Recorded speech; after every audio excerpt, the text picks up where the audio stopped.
Welcome back yet again. What we're going to talk about today are who the elites of Central Asia are and how their interests have overlapped and clashed.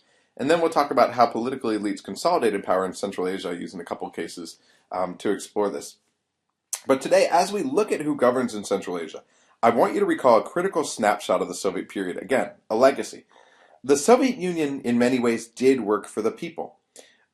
Funding, social services. It might not have had a balanced budget, but this wasn't a concern to people at the bottom. So, as the economic system was inefficient, as it was breaking apart, the people, especially in Central Asia, who were being guaranteed basic social services, were actually benefiting from this.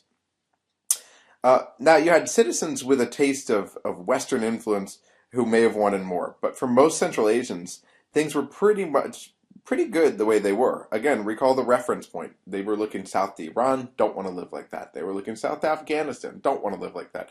To China, and China, certainly in the early 1990s, was nothing like China in the 2000s.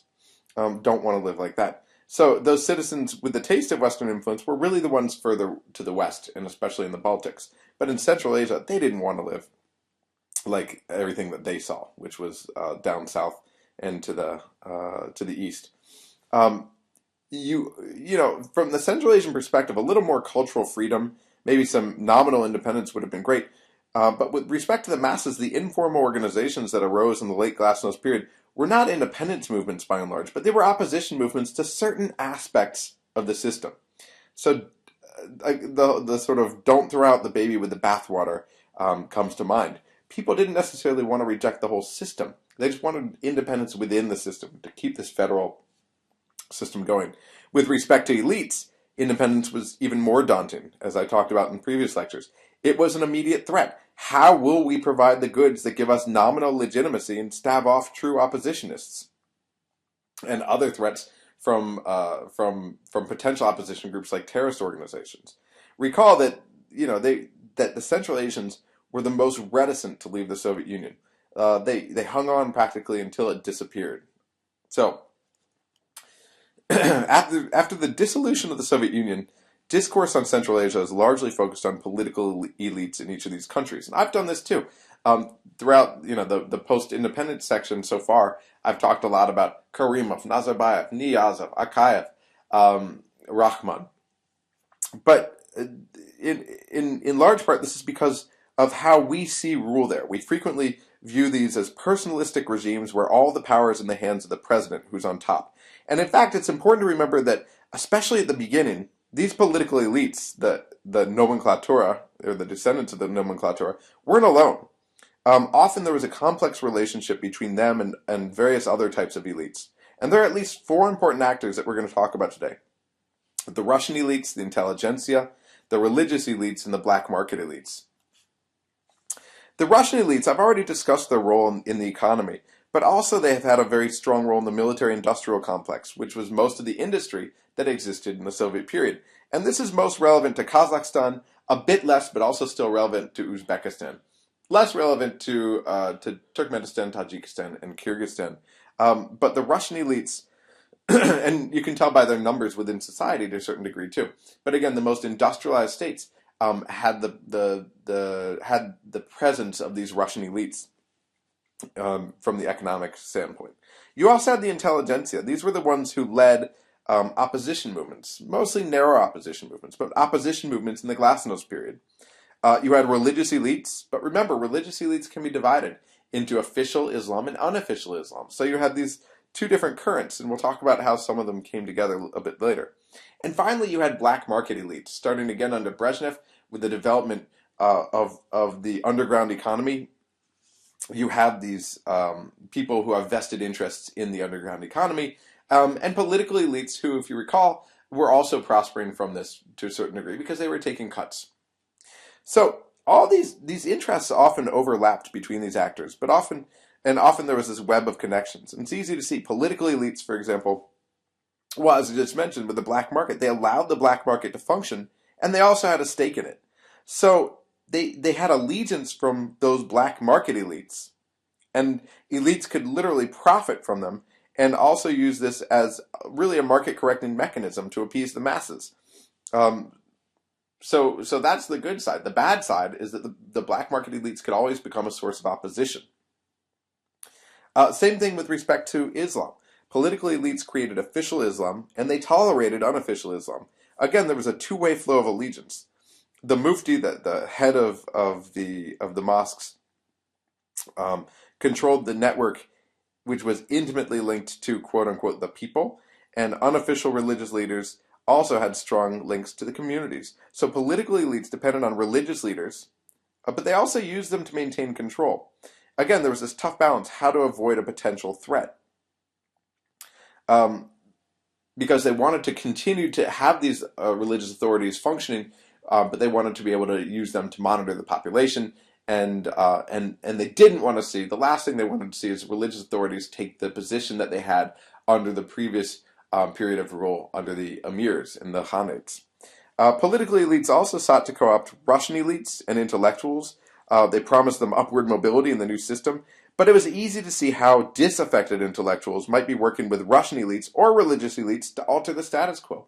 So all these various groups could get together as well. Russian elites in the intelligentsia, and religious elites. Any of these groups with black market elites. Russian elites and religious elites might be a little bit tougher. But I guess the sort of underlying message here is that in societies with minimal transparency, and that's what we're talking about across Central Asia, there are lots of possibilities for behind-the-scenes intrigue. And so when we look at Central Asia, we talk about it being run by certain groups, by certain people. Remember that there's a whole network down below those people that helps keep them in charge. And we'll talk a little bit about unearthing that network in a couple minutes. Now, among the political elites, it's clear that all but Akayev from Kyrgyzstan were from the top of the Communist Party. And Akayev also had Communist Party links. Who didn't. But they weren't connected to formal rule. So in Tajikistan, it was the same. There was a struggle for power over the current first secretary, or the then first secretary, and a former first secretary. And then as they fought out who was the true president, one having been elected by the Supreme Soviet, the other by popular vote, the head of the Supreme Soviet, who was also a communist, took over the state. So who are these leaders, and what was their role in the Soviet system, especially with respect to the other three countries? Well, Niyazov from Turkmenistan, aka Turkmenbashi, actually rose to power before Perestroika and Glasnost in the period where intra-party purges were conducted by Moscow. So he was a beneficiary of intra-party purges. Karimov and Nazarbayev both came up the ranks fairly quickly as a result of their appeal to Gorbachev. So this was actually during the Perestroika period. Nazarbayev was a hardy reformer. Karimov was a yes man from the Moscow-linked bureaucracy. And by 1989, both of them were solidly in power in their republics. So in all these cases, obedience was really an issue, obedience to Moscow. Nazarbayev because he supported Gorbachev and his reforms. Niyazov because he had helped purge his own party even before the Perestroika period began and in early Perestroika. And then Karimov because he understood the authority structures and submitted to them. He was, again, a yes man. So interestingly, Niyazov and Karimov actually grew up in state orphanages, where the state in the Soviet Union truly was your parent, where people were indoctrinated. And I think this is an interesting psychological dimension as well. Nazarbayev did not grow up in a state orphanage. So all of these leaders credit themselves with independence, and they sell themselves as mild nationalists. So with independence, they began to sell themselves as mild nationalists, and each went about departyization, taking Communist Party property and giving it to their loyal, appointed regional representatives, also known as governors or hakims, keeping it for the national government. So they were transforming the Communist Party into their own political party. For example, Niyazov's is called the Democratic Party of Turkmenistan. Rule of thumb in comparative politics is if the name of democratic is there, there's a good chance it's not particularly democratic. You also have, where are we? Clan politics. So usually these have been identified or intertwined with clan identifications. And clan politics is a really tough nut to crack in Central Asia because of the lack of transparency, but it appears to have played a role across Central Asia. In Turkmenistan, you've got 3 powerful tribal groups. In Uzbekistan, you've got 5 powerful regional groups that are largely based on clan identity. Karimov, incidentally, is from Samarkand. I've mentioned that before. I'll probably mention it again. In Kazakhstan, you've got three hordes: the Great, the Central, and the Lesser Horde, which spring back from, I guess the 1400s, 1500s. I could be wrong on that. Not a historian, but it goes back centuries. And Nazarbayev is from the last one, the Lesser Horde. Akayev, in Kyrgyzstan, there are several major clans, of which Akayev and his wife are linked to two of them, which is particularly helpful. We'll get into, when we talk about Kyrgyzstan, we'll get into Akayev's successor a bit later. But since Akayev ruled for the first 15 years of Central Asia, Central Asian independence, we're going to talk about Akayev for now.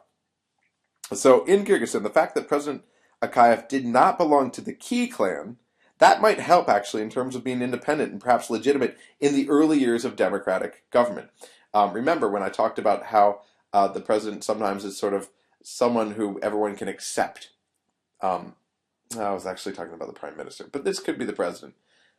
Doesn't really, forget that, because it doesn't really fit the Central Asian template, except for Kyrgyzstan, where Akayev was someone that could be accepted because perhaps of his lack of affiliation with the strongest clans. Actually, the same thing goes for Nazarbayev, who really can't be accused of favoring any particular clan, because if he favored the strong one, the greater horde, he would alienate his own. If he favored the weaker one, which is his own, he would lose power to the stronger one. So those are a couple ways in which the clan identifications play a role, a fairly complicated role. And we'll talk about Uzbekistan in a few minutes. We've also got, finally, with respect to political elites, intergenerational differences. Most of these elites have strong connections with Moscow, the primary partner of the region, especially at the time of independence. This could be helpful because Moscow was a provider of goods historically in return for loyalty, and after independence in terms of if you stay within our sphere of influence. But there's also a younger generation which is less linked to Moscow or their own people, what we call partocrats, partokrati, which raises questions about their ability to maintain power without the use of coercion, if they're not linked to Moscow and if they're not linked to their own people, because they don't have the Soviet experience of being linked to Moscow, and they've sort of fallen away, but they don't have the independent experience of having legitimacy among their own people. So questions. So let's go into, well, I'll take this on a separate side with the Russian elites.